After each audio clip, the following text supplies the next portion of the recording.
So you might say that 1982 was a transitional year for Detroit.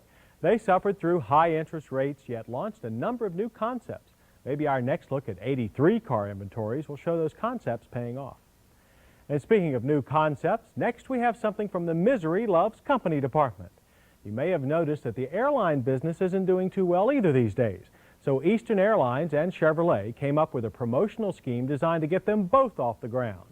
If you bought a leftover 82 or an 83 Chevette, Citation, S10, C10, or Love pickup, Eastern gave 2 free round-trip tickets to anywhere in their system except Panama or South America for some reason.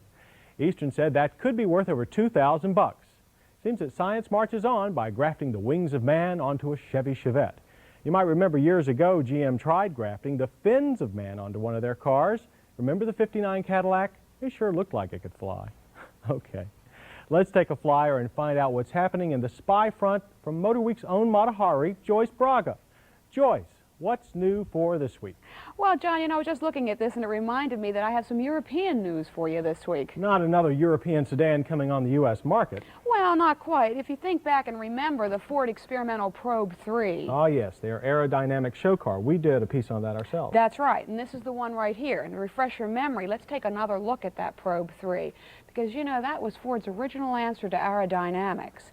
But to the news, the Ford Sierra, that's just out, and if you take a look, I think it is really son of Probe, because it is really talking advanced aerodynamics.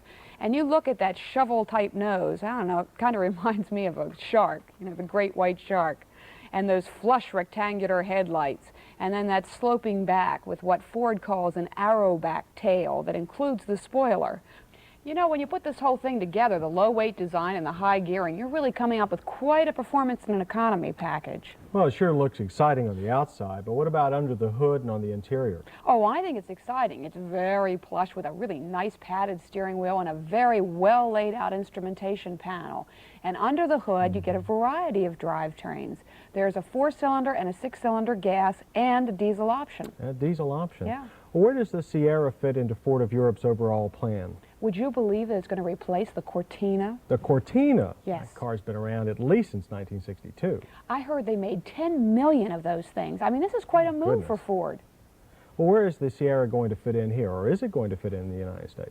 Well, if it comes here, and it's if still, we're going to get the very sporty version. That's the XR4 that'll have a 6-cylinder, coupe only. But you can just go ahead and forget those rectangular headlights and forget that spoiler because they won't get the U.S. stamp of approval.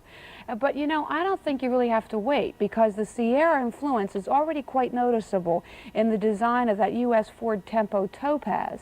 I think that's due out in April of '83. Now, mechanically, they're different, but I think the shape is similar. And if you take a look here, you're going to see what I mean, because there's that steeply raked windshield, which is aerodynamics again, and then that really nice-looking shovel, like shark nose or whatever you want to call it.